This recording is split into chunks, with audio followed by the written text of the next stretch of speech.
Good evening and welcome to Wide Angle for insights into the world of diplomacy, defense and strategy.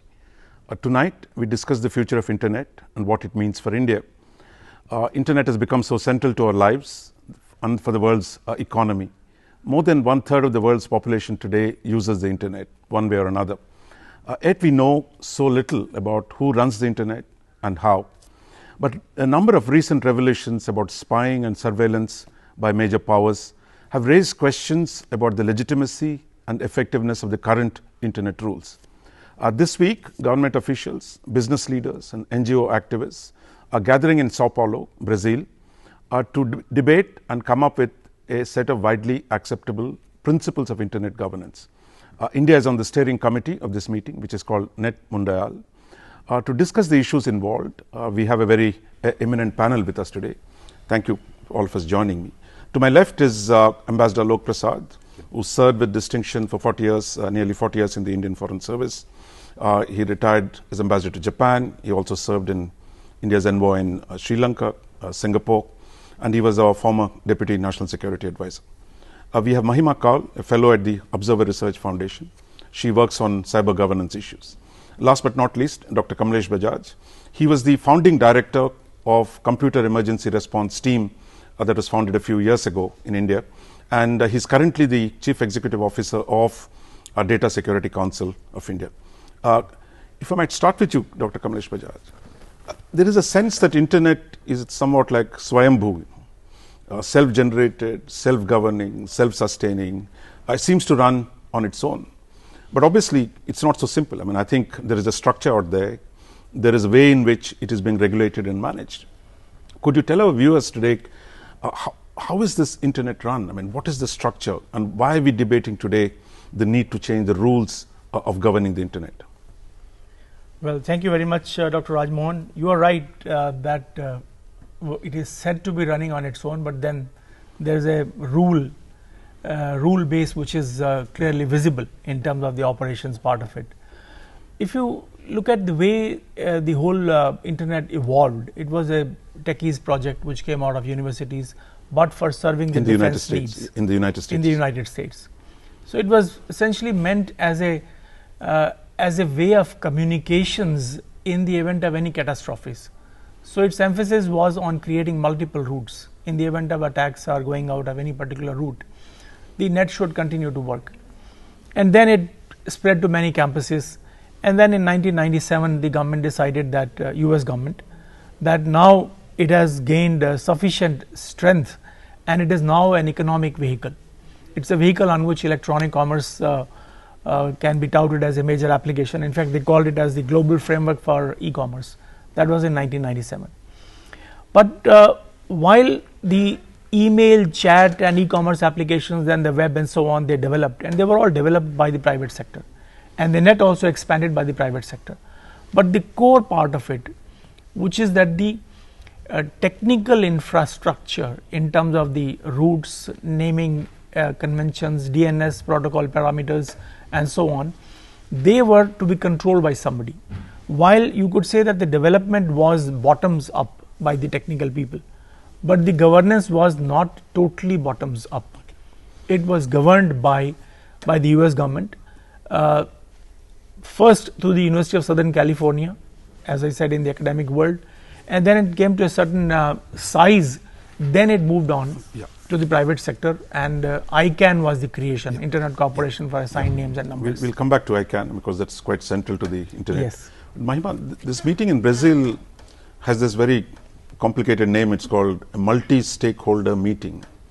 What does multi-stakeholder mean? I mean, why is it that internet, when we talk about internet, people are always talking about multi-stakeholderism?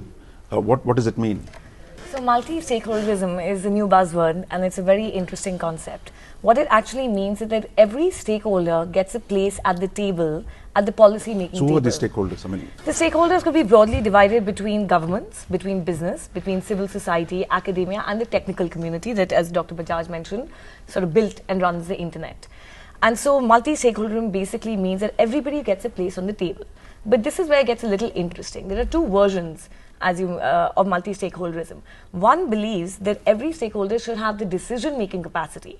Everyone at the table should be able to also have a hand in that decision. The second believes that they should be consulted. Every stakeholder should be consulted, but ultimately the decision might lay in higher powers, say for example the government. If you look at it globally, you're seeing the argument about internet governance move in these two directions. What America has said about ICANN, and which I know you'll discuss later, is that there should be a multi-stakeholder model where every stakeholder does have a decision-making process. India and many other countries believe that there should be a multi-stakeholder process within the country, but not necessarily when you engage with other countries, and that should be multilateral. So, yeah, I mean, this word multilateral, Ambassador Alok Prasad, I mean, I'm sure you, as a diplomat, I mean, you negotiated many things bilaterally as well as multilaterally. So generally we've heard about bilateralism, we've heard about multilateralism, where different governments come together to regulate a particular domain. In the past, say, where it was nuclear, space, it was largely a government function, that it was intergovernmental negotiation. But today in the internet, there are a large number of private sector companies, there are NGOs, there are individual rights, so you have a much more complicated thing. So how should, I mean, should India find a way to deal with this? How do you think we need to deal with this? Yeah, it's also, I think, historically the way the net has evolved. Basically, it has grown incrementally. It has been driven by technology. It has been driven by commerce. And other than the U.S. government, most governments have really not had much of a role in the evolution of the internet. At the same time, it is performing a very, very useful function, both in the world of commerce, for civil society, for empowerment of ordinary people. So everyone recognizes the value of that. But I think the time has come where it is, the net is also raising issues of public policy. It has given rise to new threats, new vulnerabilities, which have to be dealt with by governments. The two most obvious examples would be security and law enforcement, which are clearly functions of the government and of the state. Also, like for example in India, we are using the net as a tool of empowerment, of spreading education, health, social welfare, e-governance, social welfare schemes. So these are all issues of public policy where governments have to come in and play a role. So I think it's really a question of finding the balance, that where governments can perform that role and yet allow the innovation and the open architecture which has led to this huge success and of the net. Dr. Bajaj, if I can come back to you, I mean, you mentioned ICANN. I mean, I think ICANN is really like it's like a post office, right? I mean, in a sense, like you're on the GPO in Delhi or any big city, where you're making sure every letter goes to the right place and someone is sorting it out. And in the case of ICANN, I mean, I think you're saying when I get onto the computer, type something, that making sure that what I want is what I get. So this regulatory function, I mean, that ICANN has been, under the supervision of the United States. So what is it that the US is now saying that, look, we want to change this, we want to make it a more global organization. So why has this become so central now, and what are the issues involved in reorganizing the ICANN at the present moment?